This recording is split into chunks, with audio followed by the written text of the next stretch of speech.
I'm paying. There we go. So we got 2 recordings. The biggest thing I'm worried about is something doesn't record, and then I have to call you guys and go, hey, no podcast this week because it didn't record. Because if I'm getting killed for video, I'll definitely be killed for that. Yes. We are high maintenance, and that would be All right, so let's just hop right into it, guys. Welcome back for episode 2. I'm very happy that you're here. I'm surprised you came back. It means the world to me. But yeah, no. And by the way, you both look wonderful. Well, thank you. I want to get into that before we start it further, because Rhea and I did the entire first podcast, never looking better in our lives.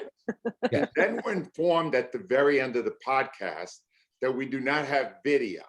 Yes. Which really raises questions about why we were working on lighting, etc., during our dry run. So it's a very good point. And I are already malcontents on this podcast. I didn't do my hair for this one. I just want you to know that. Yeah. Okay, well, let me just say this, Angelo. Number one, for not having to do video this week and knowing it, Rhea still looks spectacular. Oh, yeah. Okay. And you and I both look like trolls. Oh, thank you for lumping me in with you, Jay. Yeah. I will say, Angelo, I know you. I think you work better as a malcontent. I think that gets your energy up, you know? So I feel like this is going to get good Jay, pod from you. I have never not been a malcontent. True. I can attest to that. Yes, Rhea knows this better than anyone. Yeah. So you know what? I tell this to my wife all the time. I think that you are in a similar position doing a radio show that is very heavily comedy influenced. I'm a comedian. We are both, Angelo, professionally annoyed. That is a job description for us. We take the annoyance and then we turn it into entertainment, but we have to be annoyed first. Because my wife is like, how come you just can't be happy? And I'm like, if I'm happy, we stop getting paid. Yeah. So true. That's so true. Yeah. Really. Do you know, here's a secret. Rhea will let us in. Rhea knows this. After the Eagles lose, which they have not done this year, it's much easier for us to function. Yeah. Oh, yeah. We bitch for 4 hours every day that week, right, Rhea? And we win, it's harder. We had Nick Sirianni on today. Of course, it's, Ask Wednesday, so you were not here. So we started out by saying to him, we know you expect Angelo to be here and come at you with the really hard questions, but you haven't given us a lot of hard questions to ask because you're 2-0. Yeah, exactly. Yeah. And then Tom Brady took Wednesdays off after I did, Jay. So I'm a trendsetter. Yeah, I think Tom Brady, following your career closely, gone, I'm going to do that. No, but I say this to my wife all the time. I can't get up on stage and go, hey, everything's going real well in the marriage. Because nobody laughs at that. Like, it's just, no, I'm really happy. I love her a lot, guys. Thank you. Good night. It's like he was a terrible comedian, not a fan. Right. Doesn't work. Well, so the fact that we are malcontents and that we are on a podcast, guys, I have big news. And do I have a sound effect? I feel like I have sound effects. Hold on. Wait, listen to this. I'm going to do a sound effect here. Ready? Here's the big news. Guys, we are 180th on the Canadian podcast charts. Woo! Wow. Yes. They must have some awful podcasts. Well, Canada gets us. The other 179 are hockey podcasts. Yes. There you go. We haven't. So yeah, I signed up for this thing that gives me like alerts whenever something happens with the podcast. And that was my only alert this week. But I was so happy. I was showing everybody like 180th in Canada. I think that means 4 Canadians downloaded the podcast. But even still, it means that we're making inroads in the Great North. I'm very excited about that. Okay, so let's hop right into TV talk. I've been watching, I watch previews all the time on YouTube, and I caught a preview for a new movie. I don't know if you guys have seen the preview. It comes out tomorrow on Peacock. It's called Meet Cute. It's Pete Davidson. Yeah, you've seen this. It's a time travel comedy. It looks a lot like Palm Springs, which I don't know if you saw Palm Springs with Andy Samberg. No. It was like the first big movie that came out on streaming on the pandemic. So it was like April or May of the pandemic. They released it straight there. I remember because it's Palm Springs set a record for the highest independent movie purchase in history, $10 million at Sundance. So, one day I'd like one of my Lifetime movies to fetch that much. Probably won't happen. But it looks a lot like Palm Springs. It's one of those like time loop where like it's basically this woman is going on a date and she meets him again and again and again, and she's trying to get the date perfect. And it occurred to me, she's trying to get the date perfect with Pete Davidson. Right? Like, it's not Brad Pitt. It's not like, and there's just this weird magnetism about this guy that everybody's interested in him and everybody talks about him like he's some kind of thing.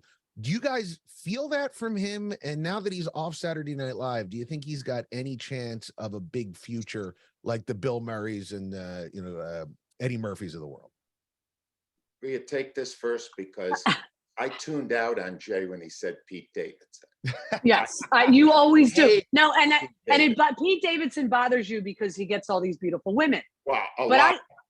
I mean, Kim Kardashian, Kate Beckinsale. I'm sure there's a whole list of women that I'm missing here. But Ariana Grande. Ariana Grande. I get it because it's not that he's, looks like Brad Pitt or looks like, although Brad Pitt's not looking that great these days. George Clooney, he's it. You're a comic, Jay. Right. So women always say they like people to make them laugh. And I know I've read a couple of articles with Kim Kardashian. Listen, if your choice is Kanye West or Pete Davidson Davidson's going to look really attractive because he's less crazy than Kanye. Right. So I kind of get that. Rhea, but in general, would you look twice at him, Rhea? Like at a bar, or like if he came up to you? Too many tattoos for me. Oh God, Rhea. Here's the thing, and we're not women, so we can't relate to that. No. He's a no talent hack. You don't believe me. And this is right in the wheelhouse of Jay Black. Watch him do stand up. Yeah, he absolutely stinks. Jay Black is 10 times the entertainer. This is how unjust the world is. I've seen both of them. I didn't see Davidson in person, but I watched him on video. No. And Jay, it should be so far ahead of him in his career because Jay kills on stage, and this guy is a moron. But he got on Saturday Night Live. So once you get on Saturday Night Live, you're famous.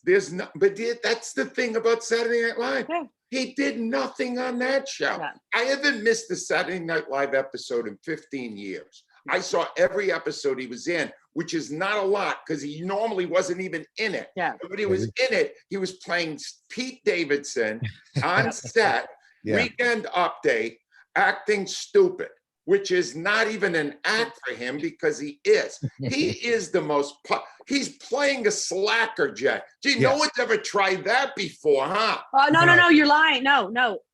Al does. Al's been doing it for 30 I years. understand. Maybe that's why I'm so upset. But he's a slacker. He's Spicoli from Fast Times at Ridgemont High. Low energy Spicoli.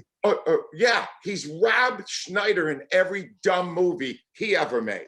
Male Gigolo, whatever the hell that thing was. Deuce Bigelow. He's awful. Jay, you should be upset that a hack like him is famous. So I'll say this. If I got mad at everybody who is more famous than me, this would be a whole different podcast. It'd be a 19-hour podcast that was released daily. But you also have to know what you have to know about Pete Davidson with the whole women aspect. He has this whole damaged persona, and women think they can fix that. I mean, that's, until you get involved in it. And then, but again, Rhea, I'm gonna stop you right there. I am far more damaged than Pete Davidson. And I can get a note from my therapist right now. Yes. And I'll put it in the show notes so that people can see. I think, I'll be honest with you. I think he got one really good looking girl.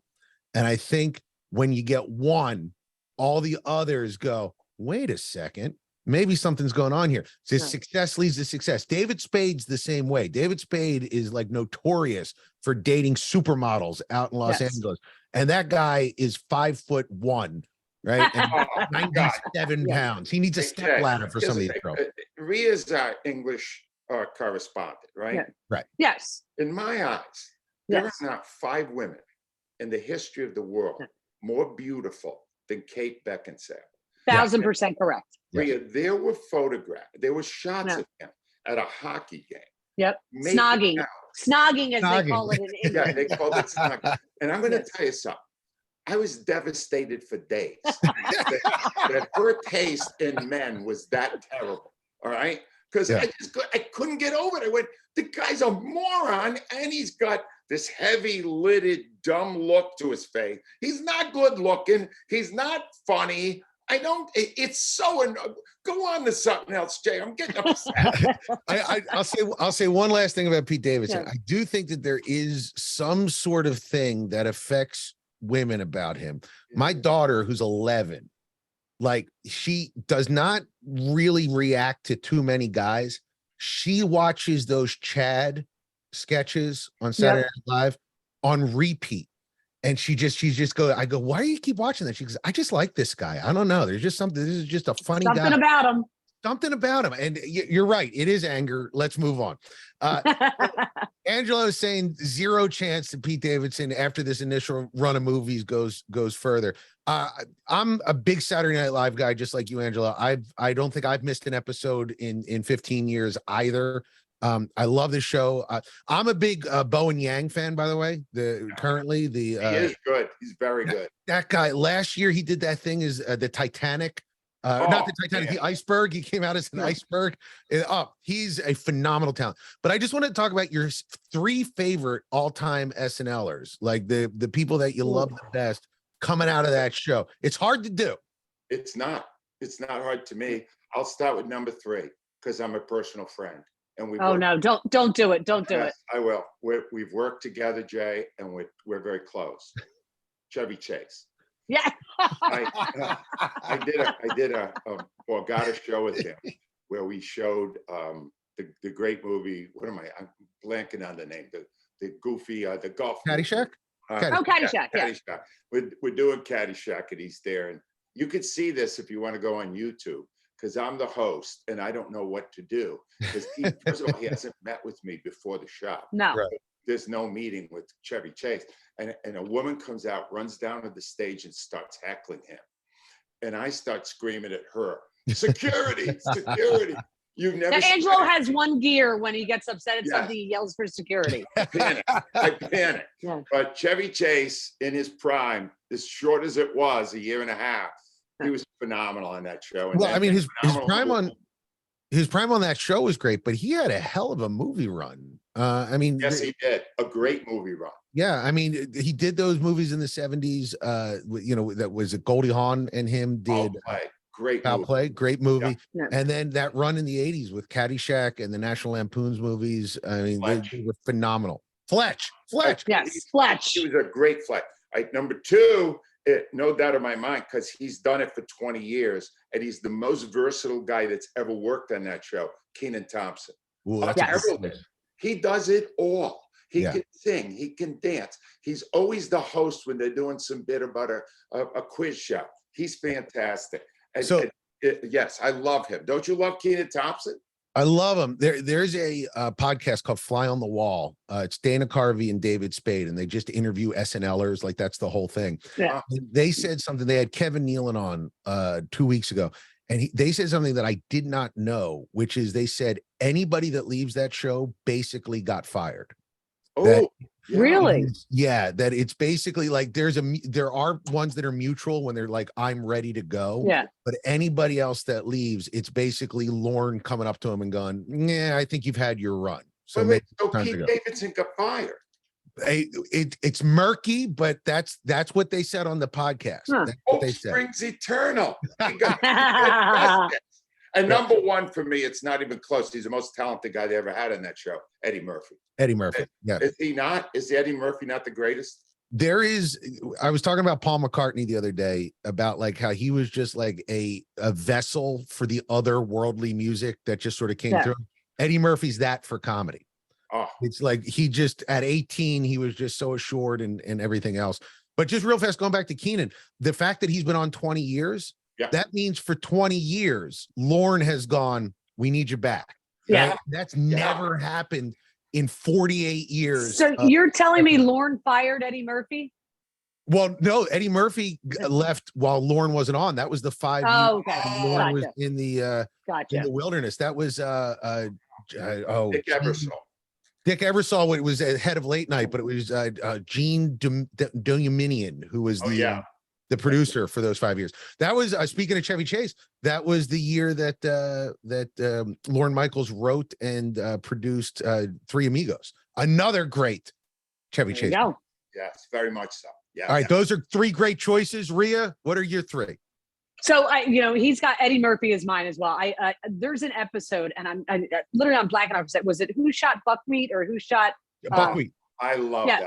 Oh. Well, I've never forgotten it because I watched it in a hospital. My mother decided at whatever time Saturday Night Live comes on, 11:30 at night, to clean the toilet and splash stuff in her eye. So at 11 o'clock, we're racing with my dad, who's a retired police officer, but he puts the light on and we're racing to Will's Eye Hospital because it's in her eye.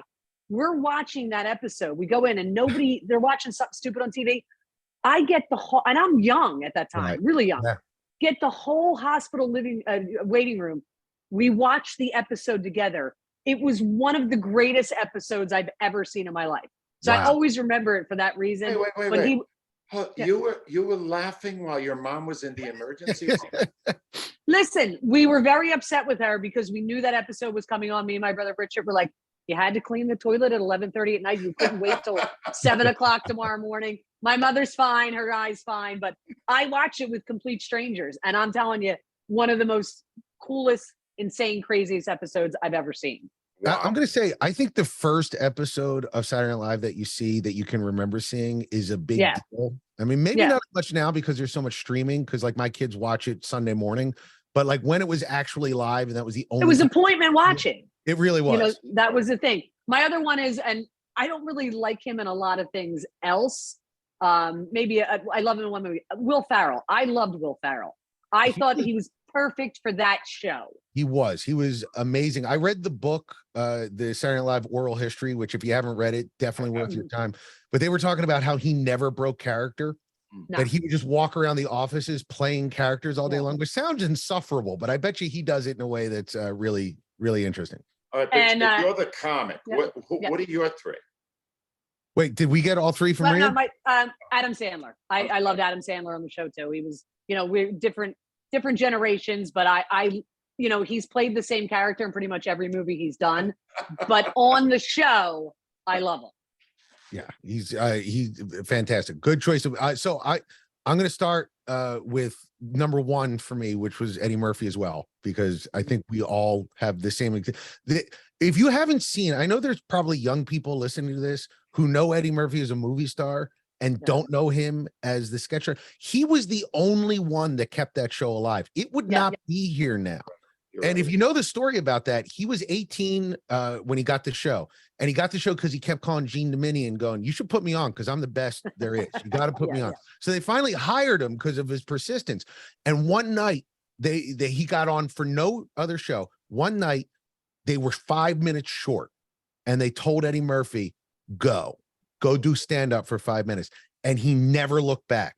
You think about being 18 years old, being in front of 20 million people, no net, just by yourself, and not even a sketch, and crushing it. And then them going, all right, you're the show now. Just go. I mean, just legendary story, legendary performer. My second, Bill Murray. I will never not love Bill Murray. I know there's stories about him being an insane person now. Yes. I think it's his birthday today. Oh, is it? I think it might be either today or yesterday. So, yeah. One of the things I love about Bill Murray as a performer is we're a needy group of people, performers, like that. Just we need love. I don't think he does.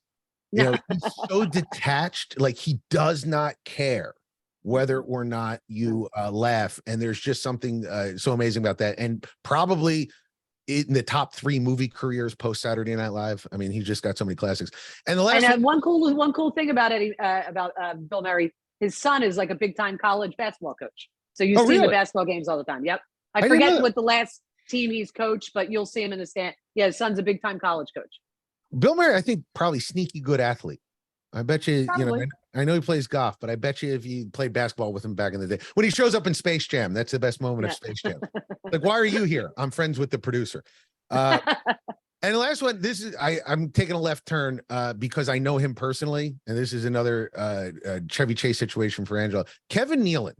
I thought his run on the show before Keenan, he had the longest run. He had a 9-year run. He was part of that first cast in '86 when Lauren came back that brought the show back to greatness. That with Phil Hartman, Jan Levy, that cast was just amazing.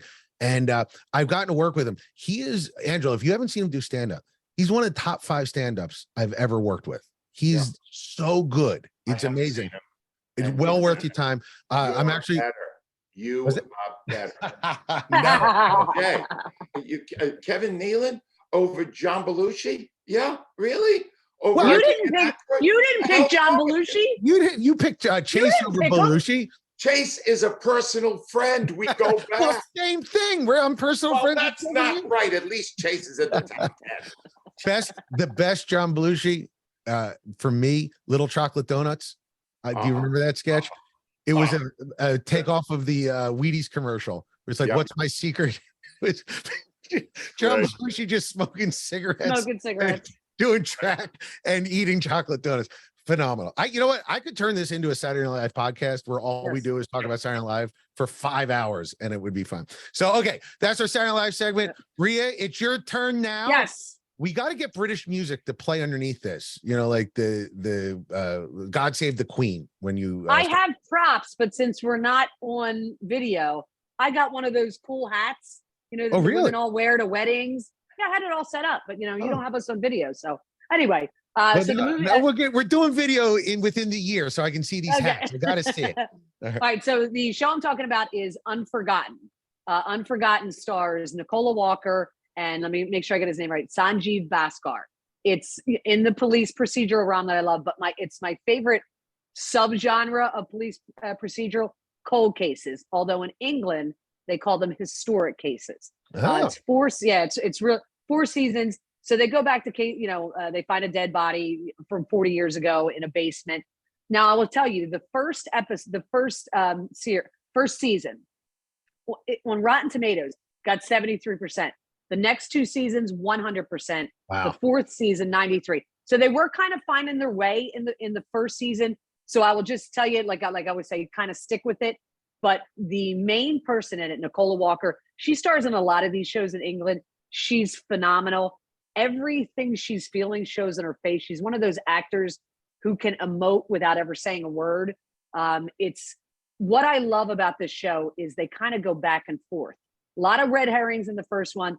The second and third season, absolutely phenomenal. Third season for a murder show has a really gratifying ending, which I have gone back to because a lot of these shows end like really sadly because you're finding out who did it, whatever. Right. But this is good. The fourth season, very intense. I was shocked to find out today. I just said, "Oh, let me see if there's actually going to be a 5th season." Oh, wow. I thought the way the 4th season ended that there would not be one, but they basically go back and they find a body in a suitcase in a river. They find a body when they're digging up to increase the subway there, which they call the tube.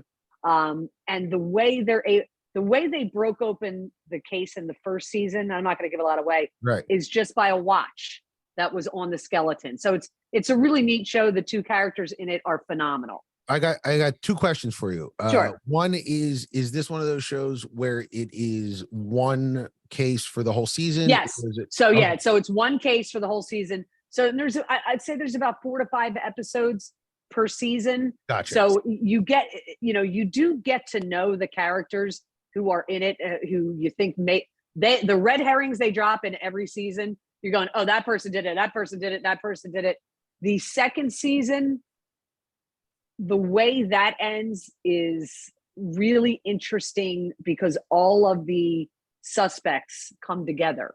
And I had never seen something like that before. And I'm not giving anything away. Okay. But all right. I kind of figured out why I like British shows. I've been trying to, I'm talking to a friend. They're like, why do you like it?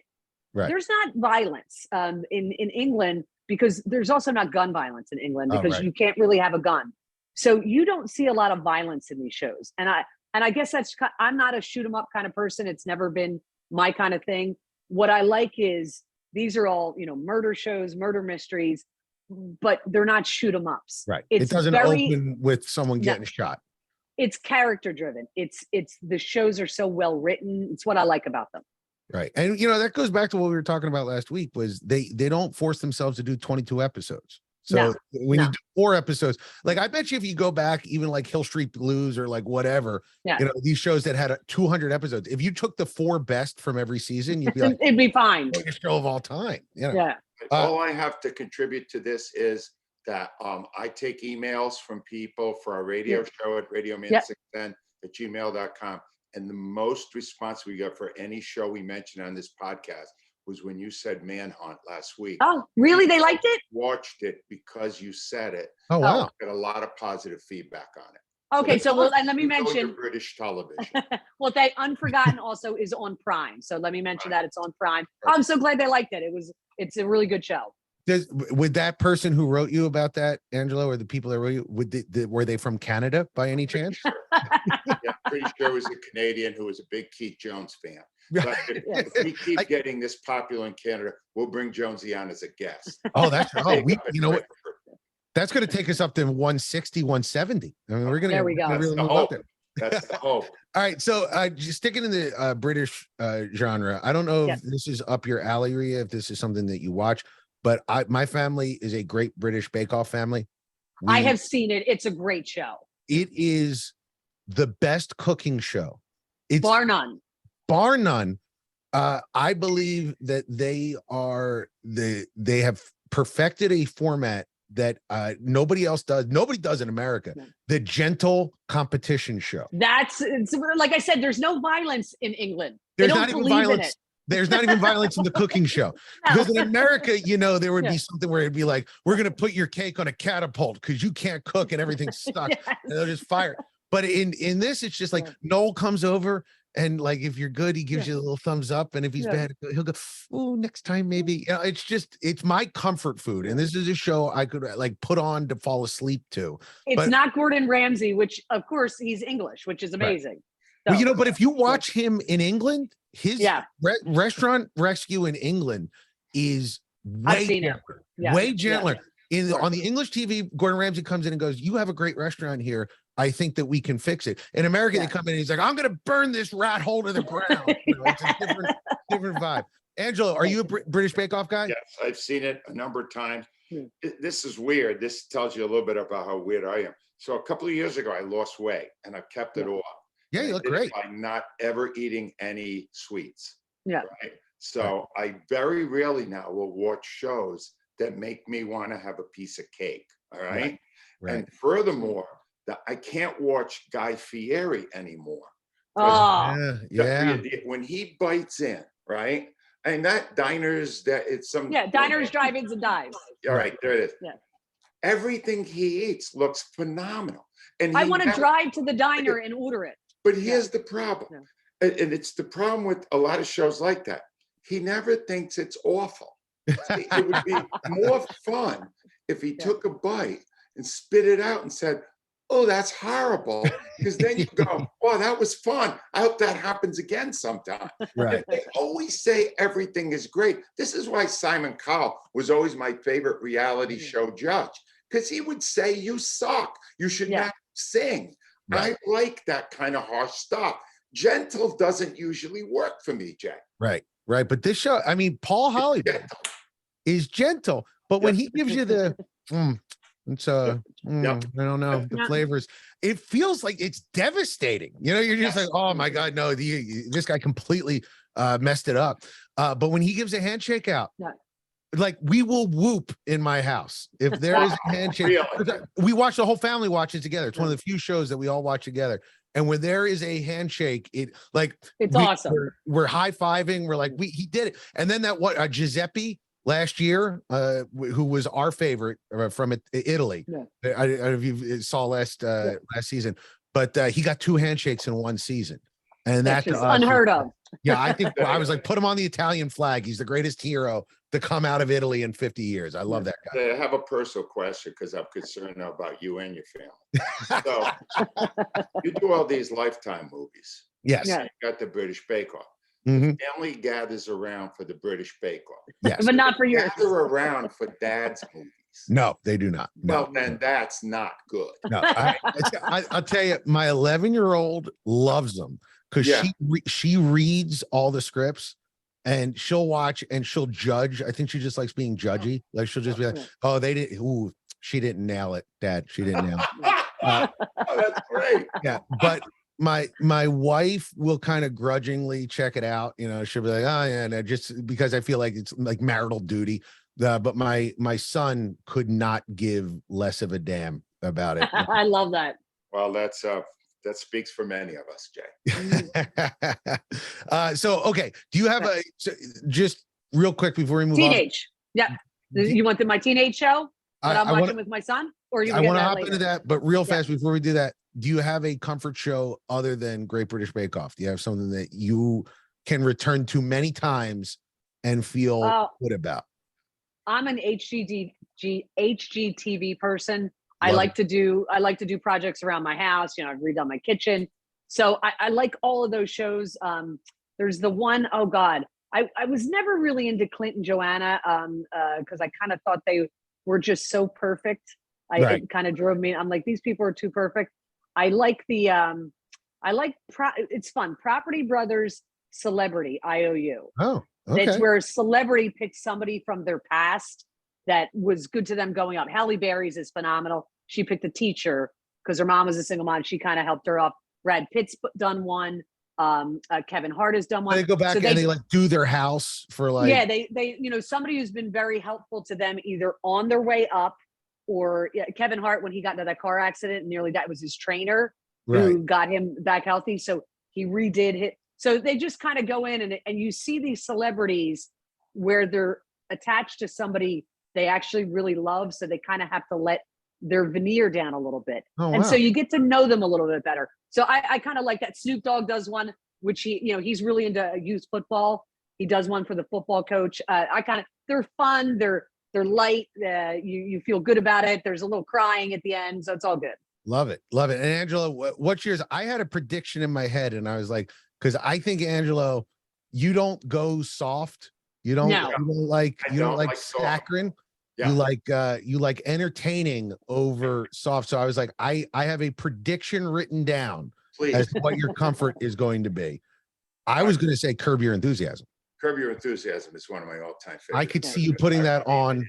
Genius. Yeah, I could see you putting that on and going, okay, I just need to relax watching Curb Your Enthusiasm. That was now, just recently, because of my recommendation of Welcome to Wrexham, I've been watching It's Always Sunny, and I want to do more of it in future weeks. I'm about in season 5. That's a real good comfort food kind of show. It's stupid. The people that are in it are all contemptible, which I and it's based in Philadelphia. So there you go. But that's one right now. That's my go-to right now, and I want to keep it light because those guys are funny. And you want to keep it light with contemptible people. That's why we've worked together for 25 years. So that's Angelo. Rhea. Contemptible works for me. It's Always Sunny is a really good hang show. Yeah, it's just like you hanging out in that bar with them. Is a big part of how great that show is. All right. Yes. Rhea, what is your teenage show? What'd you watch with? So I have to tell you, my son's so excited that we're doing this. He actually wrote 2 pages of notes. This kid doesn't do homework. Okay. I'll be like, dude, you got to do your homework too. But he's like, I got it all, mama. So it's She-Hulk, which is, it's not really like highbrow anything, but it's a Marvel show.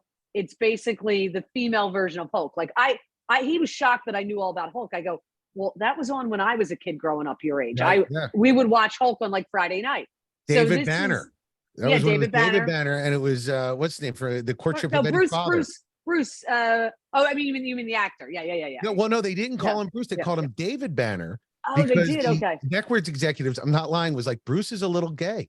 We got to no change. No way. It was the 80s, so that's why in the 80s they said Bruce is too gay, and they made him that. And it was courtship of Eddie's father. Don't get him angry. That's all I can remember. So Mark Ruffalo plays the Hulk. And he's got a niece, and her name's Jennifer, and she's a lawyer. And they're going on some trip somewhere, and of course they get into a car accident, and his blood spills into her blood. Right. So therefore she's got, she becomes She-Hulk, and she's a lawyer, which makes it great for when she's in a courtroom and she gets mad. So Right. it's kind of fun. It's very lighthearted. Clark loves it. I like it because it's amusing. He laughs at it. It's just real lighthearted, real fun. If your kids like Marvel, they'll enjoy it. But here's the interesting part. On Rotten Tomatoes, I said, let me start looking this up. Critic reviews, 87%. Yeah. Audience reviews, 38. Yeah. Wow. Which that's a big disparity. I'm going to tell you why that is. I know exactly why that is. It's Okay. incels being mad that there's a girl superhero. Oh, there you go. 100% incels. Gotcha. It's people from their mother's basement going, oh no, not a girl. I've seen the show. It's a great show. I know Angelo will never watch it. It's fun. But it sounds like it's a lot of fun for And kids. it's Like awesome. Angelo, your teenage twins would like it. It's fun. It's a fun show. Yeah. I'd like to believe they have higher taste, but maybe you're right. Well, it's also got in it what I consider one of the top 5 most beautiful women on TV, which is Jamila Jamil, who plays Titania in that. Titania. You might know her from The Good Place. Oh, I just got word, Jay. Yeah. She's now dating Pete Davidson. If she starts dating Pete Davidson, this podcast will end because I really will jump off a 25-story building. Tatiana is interesting because when she's just the regular person, she kind of looks normal. Right. And then she just becomes this hot, like, and I'm looking at him going, okay, Clark, is this why you like watching her? Yeah. Listen, that will, I believe fully that will take you through puberty, seeing her. Yeah. She's one of the Yes. top 5 most beautiful women. She was on The Good Place. If you remember The Good Place, if you ever watched that, she was on that. And even my wife was like, yeah, no, I would get it, Jay. If Yeah, she gave you the option, go, because, I'd be jealous of you. All right. So She-Hulk, I can recommend that as well. We will last week we had Welcome to Wrexham from Angelo Cataldi. And now we have no, he's shaking his head. Before we get to your recommendation, you're apologizing. Why, Angelo? All right. So I nominate this show. I'm totally into the show. I'm loving Ryan Reynolds. I'm loving Rob McElhenney. I love that they bought the soccer team. I'm dying to know what happens with this team. They released 2 episodes a week. Right. Yeah. And this on Hulu. And they released episode 7 of Welcome to Wrexham. I urge each and every one of you, do not watch it. Really? Awful. It is as bad as that stupid no dialogue episode in Murders in the Building. Yes. This is supposedly a takeoff on the wide world of sports. Sure. Like anybody even remembers that show. I only do because I'm ancient. Yeah. And it's the history of Wales and Wrexham. It has nothing to do with the actual show. And it stinks to high heaven. Now, don't watch episode 7. Jump right from 6 to 8, because 8 is taking you through the story of what happens with the soccer team. In fact, it's a great episode because the 2 Hollywood movie stars show up at a game. Right. And all these people are going, "Wow, oh my God, that's right. Deadpool. There's signs up. People are walking around like the Deadpool character." That's awesome. It's great. But episode 7 is awful. I stopped it halfway through and went to 8. I couldn't watch 7. Wow. I'm going to tell you though. Great. It's just, that's an awful episode. I don't know what they were thinking. It does not in any way impact the story they're telling. So ignore it. It speaks to how much you love this show though, because you said last week when they got to the silence episode, you were out. Right. But in this one, you were like, you know what? I'm going to go to 8 because I'm loving the show so much. I can't get out just on 7.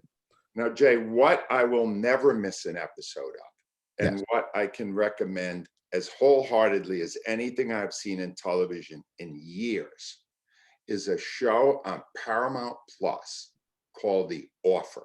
Yes. Jay, I don't understand why this hasn't become a thing.